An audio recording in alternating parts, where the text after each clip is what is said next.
Hi, I'm Scotty. I service, repair and restore vintage and antique mechanical clocks. Welcome to Scotty's Clock World. The count lever is sitting in the bottom of one of those deep slots. Now when that happens,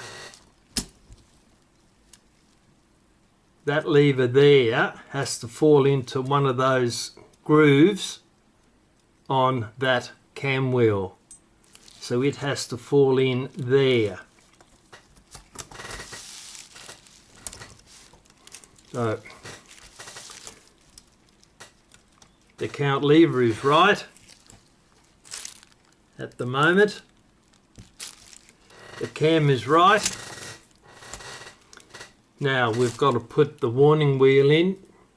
You can see that pin there. That pin catches on that hook there. So we need to open the plates again and slide that wheel in with the pin touching that lever. Slide that in.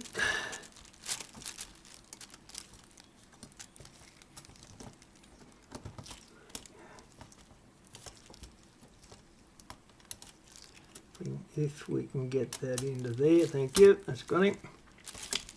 Now, put that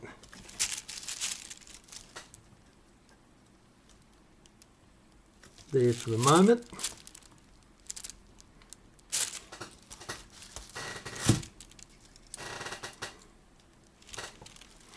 And make sure our other pieces are still in the correct place. Count lever, the cam, the right. Now that pin there has to rest up against that lever there. So we're going to have to take the warning wheel out and keep moving it a little bit to the left until that pin there touches on that lever, making sure that the other two pieces don't move. So we'll take that out again. There's the pin.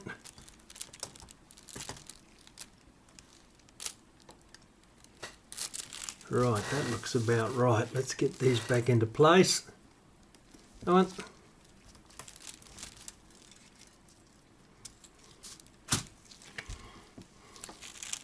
Levers dropped out again, popping back in.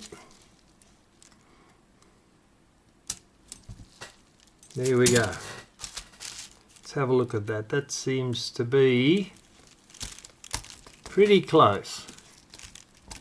Move that round to there. And that.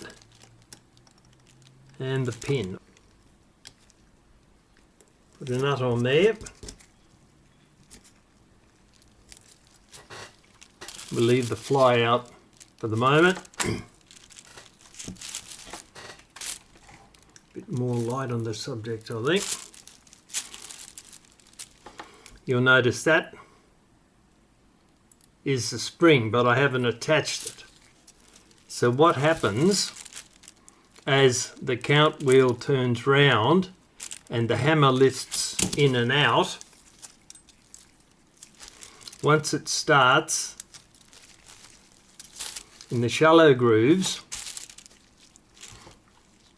without having the spring on, it will just continue to jump up and down because there's no tension to pull the lever back into a deep hole, and that just jumps up and down and up and down. That cam wheel there just continues to turn. It just goes round and round and round.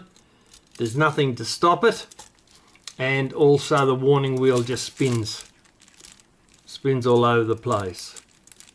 That's why we've got to get that combination there. Count lever in a deep slot on the count wheel. in here you can see, maybe,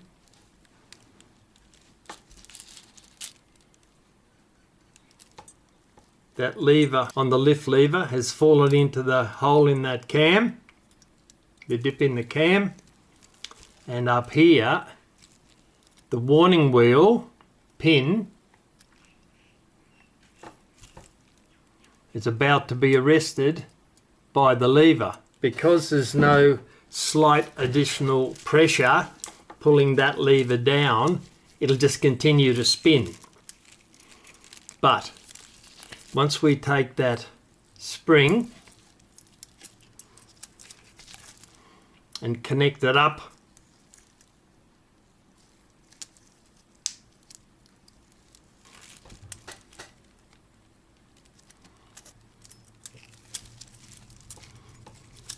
winding it from the underneath, you can see the spring is round the lift lever in that direction, anti-clockwise, and then it goes in under this post and comes back out over the top. It doesn't have to be tight, it just catches there, and that will then put sufficient pressure on the count lever, etc., to return it every time it finishes striking. So there's the count lever inside the count wheel.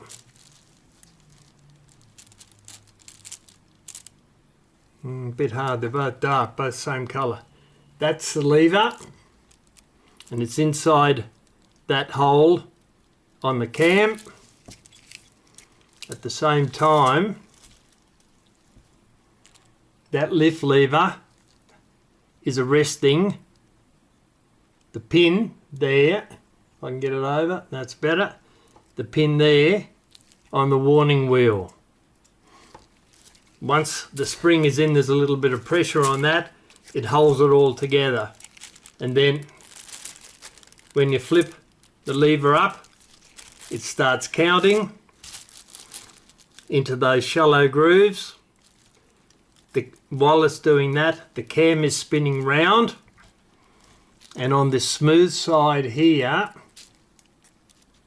without a hole, that lever just runs round that while the count lever is going up and down on the little one, and the warning wheel is not arrested, it just spins. So as soon as the count lever falls into a deep hole on the count wheel, once that happens at the same time, that lever drops into a hole on the cam and the warning wheel is arrested by that lever there.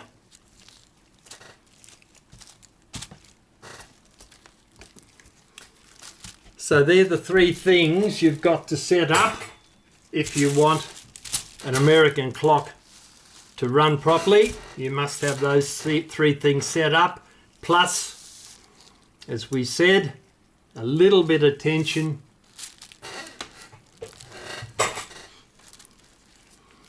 by a spring up here.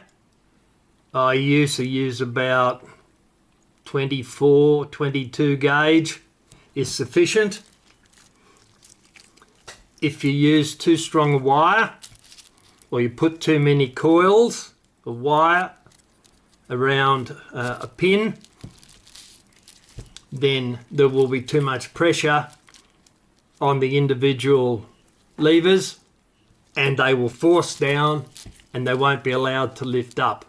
Bearing in mind, the greater number of loops you put round with the wire, what you're doing in actual fact is increasing the amount of wire on that lever, and because there's a relatively constant amount of tension in the wire, you're building up the tension the more and more you put on. So you only need about 2 or maybe 3 loops. And first time you try it, if this lever here doesn't lift, then you know you've got too much. You can undo it, take a turn or two off, and that'll solve the problem. So there it is. Another video. And I'll put the J-hook in, which is that guy there. It's exactly the same principle. Goes away into the clock, movement, goes in there, obviously in between the plates, not on top, but that piece of wire, the spring, winds round the same post, that one there. That's what keeps a little bit of pressure on the J-hook, not very much, but just enough to move it round.